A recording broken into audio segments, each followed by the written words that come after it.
Assalamualaikum warahmatullahi wabarakatuh. Mari kita awali kajian kita dengan membaca basmalah. Bismillahirrahmanirrahim. Alhamdulillahi ala ni'amihi adh-dhahirati wal batinati qadiman wa haditha. Wassalatu wassalamu ala nabiyhi wa rasulihi Muhammad sallallahu alaihi wasallam alladzina saru fi nusrati dinihi sayrun hathitha wa ala atba'ihim alladzina warithu ilmahum al-ulama warasatul anbiya akrim bihim waritha wa mawrutha. Amma ba'd. Kajian kita kali ini Surat Al-Lail, surat 92, ayat 5 sampai dengan ayat 7. Semoga dengan kajian kita, Allah Subhanahu wa Ta'ala sehatkan lahir dan batin kita. Allah Subhanahu wa Ta'ala tetapkan iman dan Islam kita hingga akhir hayat. Dan Allah Subhanahu wa Ta'ala terima seluruh amal ibadah kita, seraya mengampuni seluruh dosa-dosa kita, baik yang akan datang maupun yang telah lalu. Amin ya rabbal alamin.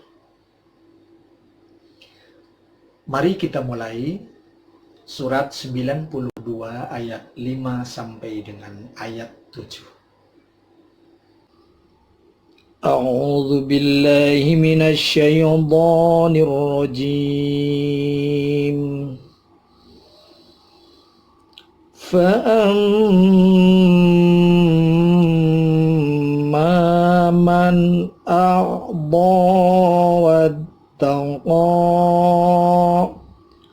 وَصَدَّقَ بِالْحُسْنَى فَسَنُيَسِّرُهُ لِلْيُسْرَى. Fa'amma, ini ada mim tasydid, dibaca gunnah, ditahan, mim matinya 3 atau lebih harokat. Fa'amma,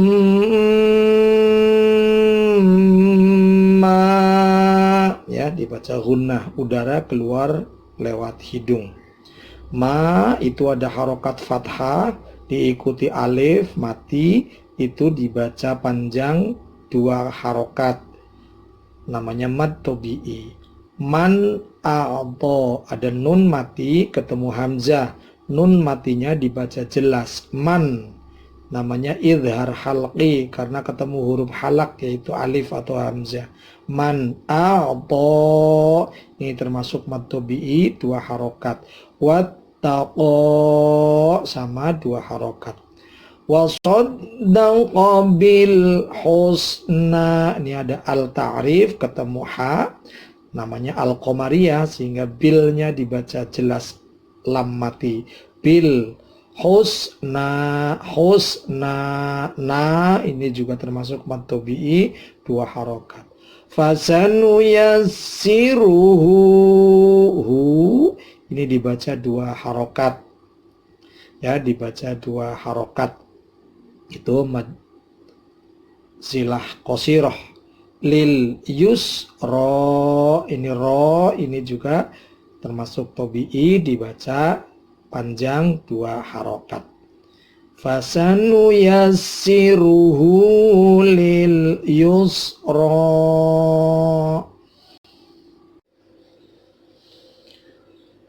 Ikhwatul iman rahimakumullah. Kalau kita terjemahkan 3 ayat ini adalah sebagai berikut. Maka adapun orang yang membelanjakan hartanya di jalan Allah dan bertakwa dan membenarkan adanya pahala terbaik yaitu surga, maka Allah menyediakan baginya jalan kemudahan. Ikhwatul iman rahimakumullah.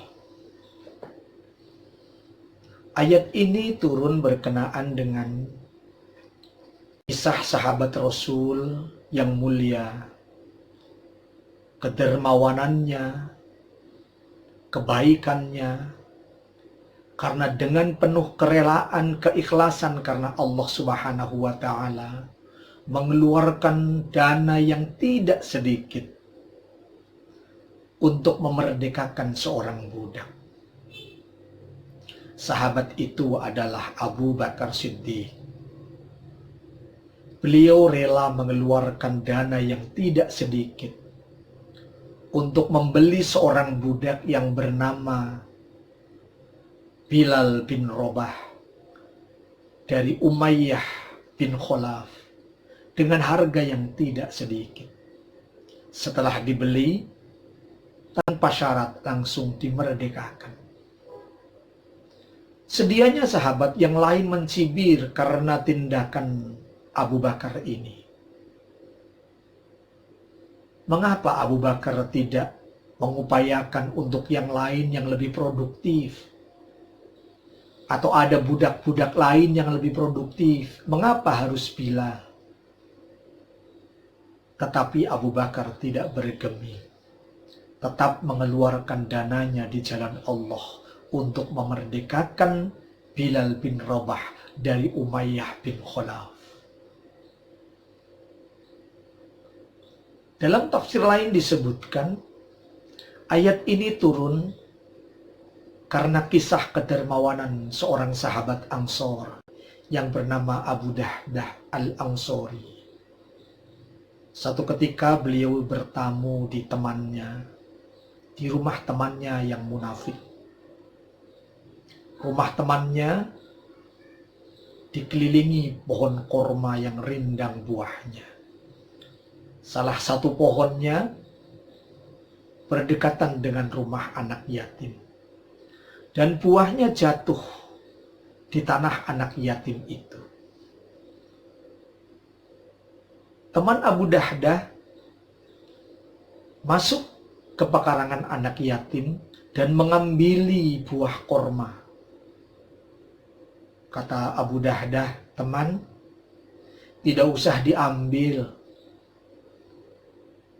Nanti toh diambilin oleh anak yatim.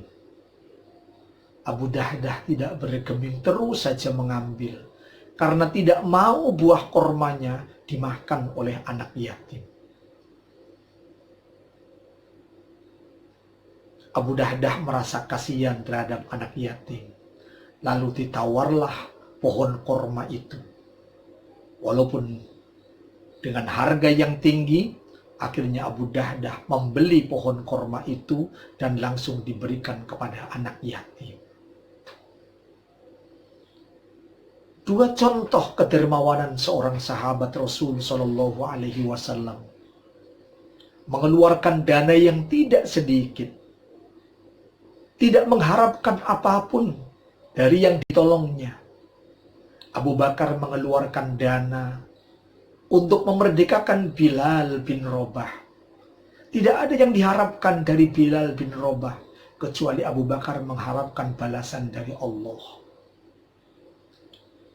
Abu Dahdah al-Ansori mengeluarkan dana yang tidak sedikit untuk membeli pohon korma dengan buah-buahnya. Dan pohon serta buahnya diberikan kepada anak yatim.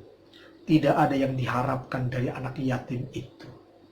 Beliau hanya mengharapkan balasan dari Allah Subhanahu wa Ta'ala. Ikhwatul iman rahimakumullah. Melalui ayat ini kita mendapatkan pelajaran betapa Allah akan ikut mengintervensi setiap kegiatan umat, kegiatan makhluknya yang bernama manusia, apabila manusia itu memberi dengan penuh ketakwaan dan membenarkan akan adanya balasan dari Allah Subhanahu wa Ta'ala. Allah akan menyelesaikan segala permasalahan manusia. Siapa yang tidak pernah punya masalah? Kita pasti pernah punya masalah, atau bahkan sedang bermasalah. Ada yang punya masalah keluarga, punya masalah rumah tangga, masalah ekonomi, masalah perniagaan, masalah pekerjaan, dan berbagai masalah yang lain. Allah Subhanahu wa Ta'ala akan ikut menyelesaikan permasalahan kita apabila syarat itu terpenuhi. Dan yang paling utama, ikhwatul iman rahimakumullah, kalau masalah di dunia kita anggap kecil, tetapi yang menjadi masalah dan tidak ada yang mampu menyelesaikan masalah itu kecuali Allah Subhanahu wa Ta'ala adalah ketika kita berada di hadapan mahkamah Allah Subhanahu wa Ta'ala. Apa kemungkinan masalah kita? Masalahnya adalah kita akan dimasukkan ke dalam neraka. Dan Allah akan menolong kita, tidak menjadikan kita masuk neraka lantaran ada sedekah yang kita keluarkan dengan ikhlas. Ikhwatul iman rahimakumullah. Ada sebuah kisah menarik, kisah dari sabda Rasul Shallallahu Alaihi Wasallam, dan hadis ini sahih. Satu ketika ada 3 orang remaja yang sedang bepergian, pulang tengah malam, dan dia berteduh di sebuah gua. Tiba-tiba ada batu besar datang jatuh dan menutupi gua. 3 anak muda ini kaget dan mereka yakin tidak mungkin bisa keluar. Tapi kemudian mereka bertiga berinisiatif untuk mohon pertolongan Allah Subhanahu wa Ta'ala. Pemuda yang pertama mengatakan, "Ya Allah, saya setiap hari memperhatikan kedua orang tua saya, ya Allah. Saya pasti mendahulukan kedua orang tua saya daripada orang lain, termasuk keluarga saya, anak dan istri saya. Saya pulang kerja malam, orang tua saya sudah tidur. Saya perahkan susu untuk kedua orang tua saya. Saya tidak memberanikan diri untuk membangunkan kedua orang tua saya. Saya tungguin orang tua saya agar minum air susu dari perahan tangan saya. Anak saya merengek, minta supaya susunya diberikan kepada dia. Tapi saya katakan, susu ini untuk ayah dan ibu saya lebih dulu, baru untuk kamu nanti. Kalau ini merupakan amal baik, amal yang ikhlas aku berikan kepadamu ya Allah, tolonglah kami dengan membukakan pintu gua ini." Tiba-tiba batu ini bergeser sedikit. Tapi geser sedikit ini tidak menjadikan mereka bisa keluar. Lalu dikatakanlah oleh anak muda yang kedua. Anak muda yang kedua, "Ya Allah, saya pernah mencintai seorang wanita, anak paman saya, sangat cinta. Saya berkali-kali menggoda dia. Yang pada suatu ketika, anak paman saya kekurangan uang, tidak punya bekal untuk makan di rumah, dan akhirnya meminjam uang kepada saya. Lalu saya berikan 250 dinar kepada dia, tapi dengan syarat mau bergaul dengan saya, mau saya gauli nanti malam. Akhirnya malam itu saya datang ke rumah anak paman saya. Saya bawa uang 250 dinar dan saya mencoba untuk merayu dia.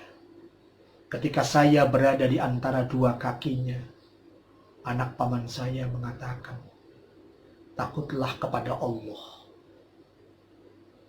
karena siksa Allah akan datang kepada siapa saja yang mau berbuat maksiat." Saya tersadar, saya langsung bangkit, saya langsung berdiri, dan saya tinggalkan uang 250 dinar itu. Saya pergi meninggalkan dia. Ya Allah, kalau ini merupakan sedekah saya ikhlas untukmu ya Allah. Tolonglah saya, geserkan batu besar ini. Subhanallah. Akhirnya bergeser batu besar ini. Pemuda yang ketiga menyampaikan kepada Allah, ya Allah, saya dulu seorang majikan, punya banyak pegawai, punya banyak karyawan. Satu ketika saya harus membagi gaji atau kepada pegawai-pegawai saya, memberikan upah kepada pegawai saya, mereka antri. Ada satu pegawai yang tidak mau antri, kemudian dia pergi begitu saja tanpa mengambil gajinya. Gajinya itu tidak diambil begitu lama. Akhirnya, uang gajinya itu saya pakai untuk modal usaha.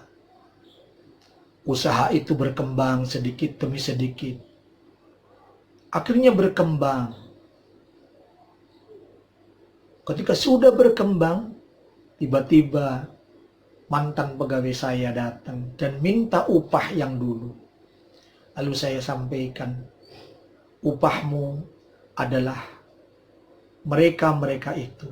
Ada sapi, ada kambing, ada onta yang sudah begitu banyak. Kata dia, jangan mengejek saya. Tidak sebanyak itu upah saya. Benar, tapi upahmu yang tidak kamu ambil itu dipakai untuk usaha dan itu hasilnya. Silakan diambil. Ya Allah, diambil semua hartanya. Kalau itu merupakan amal baik saya, ya Allah, merupakan bagian dari sedekah saya kepadamu, ya Allah, hamba minta tolong, bukakan, geserkan batu itu ya Allah. Tiba-tiba bergeser begitu lebar dan akhirnya tiga-tiganya bisa keluar. Subhanallah. Di dalam sebuah hadis sahih dari Abdullah bin Umar. Semoga ini menginspirasi kita semua bahwa sedekah, pemberian, kebaikan yang dilakukan dengan penuh ikhlas, mengharapkan ridho, mengharapkan balasan dari Allah Subhanahu wa Ta'ala, Allah akan memudahkan segala urusan kita. Lihatlah 3 anak muda tadi. Yang pertama menyampaikan kepada Allah bahwa dia telah berbuat baik untuk kedua orang tuanya, bahkan mengutamakan kedua orang tuanya daripada anak-anak. Yang kedua, dia bersedekah. Dia rela memberikan itu karena takut kepada Allah. Setelah diberitahu oleh seorang wanita, takutlah kepada Allah, dia tinggalkan uang 250 dinar dengan ikhlas. Dan yang ketiga, dia rela usaha yang sudah berkembang karena modalnya dari gaji pegawai tadi dan diambil semua oleh mantan pegawainya. Keikhlasan ketiganya dalam bersedekah, dalam memberi, berakibat pada pertolongan Allah. Batu bergeser 3 kali sampai kemudian tiga-tiganya bisa keluar dari gua. Ikhwatul iman rahimakumullah.